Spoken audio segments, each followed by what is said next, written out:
So now the fun starts. We're using trig identities to solve equations, not just verify them. So again, the advice has always been to turn everything into sine and cosine if you can. So I'm going to go ahead and do that with the tangent.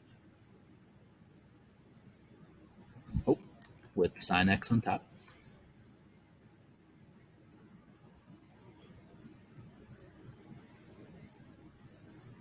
Okay, so now I'm going to rewrite this thing a little bit simpler as cosine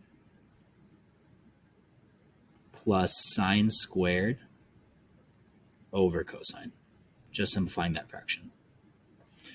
So still not super helpful. Maybe you could see, okay, if I got common denominators, that'd probably be good. Probably a good step next. So if I multiply the other fraction by cosine over cosine, now I've got cosine squared over sine squared. Cosine squared plus sine squared all over cosine. And again, all that is equal to 2.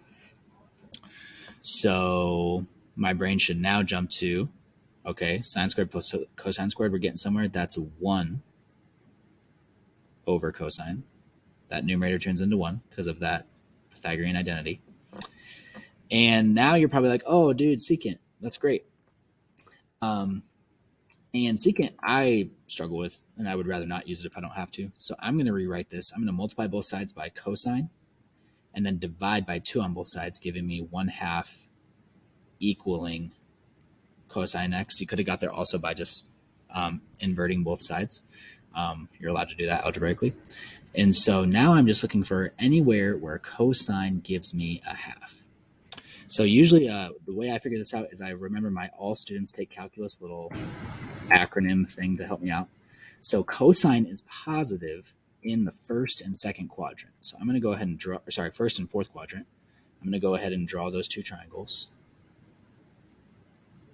And if cosine is 1 over 2, that means the 1 is the adjacent side and the 2 is the hypotenuse, making that opposite side radical 3 or negative radical 3.